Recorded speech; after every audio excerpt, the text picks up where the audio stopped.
ছাত্রলীগের কালো হাত ভেঙে দাও গুড়িয়ে দাও হামলা দিয়ে আন্দোলন টোকাই দিয়ে আন্দোলন বন্ধ করা যাবে না তারাই থাকবে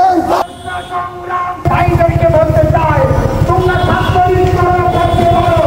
ইসরায়েল চাকরি তোমরা দেখিয়েছো আমরা তোমাদের প্রতিবাদ আহ্বান রাখবো হেদায়েতের পথে তোমরা চলে আসো হেদায়েতের পথে তোমাদেরকে আহ্বান করছি